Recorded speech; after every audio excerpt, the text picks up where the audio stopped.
Here we have another video from Mean Transmission. 2 locations, one on Old Road, one in Lansdale. We reach at meanandtransmissions.com.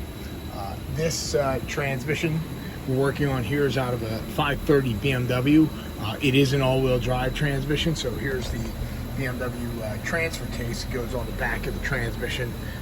Here's the output shaft. You can see I have actually seen these splines strip out, so we're going to want to clean them up and inspect them. This transmission was towed, the vehicle was towed, transmission was completely inoperable. This is what we found in the pan.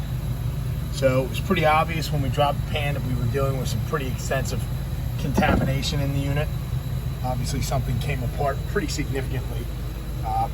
Due to this level of contamination, it's going to require extensive decontamination of the valve body of the transmission. It looks like a lot of the material may have been from this forward clutch drum.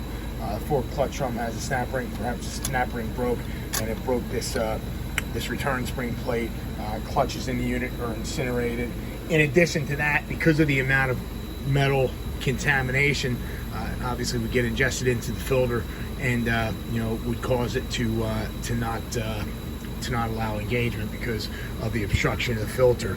So here's one of the other components that are prone for problem. This is called a bridge gasket. This bridge gasket is basically the means of connectivity between the pump assembly and the valve body. It goes right here on the valve body. These are a problematic component, particularly in the Ford applications. Ford uses a version of this transmission called a 6R80. Transmissions used in Explorers and Mustangs, but these transmissions are a pretty good transmission, very quick shifts. They almost are as quick as some of the dual clutch transmissions. This particular one is for a warranty company, and this here we can see the pump itself is also chewed up. Again, when you have this level of metal contamination, it does extensive damage to the transmission. Andrea Bowen, so on top of normal rebuilding items, clutches, internal sealing components, we're also going to need to replace some hard parts.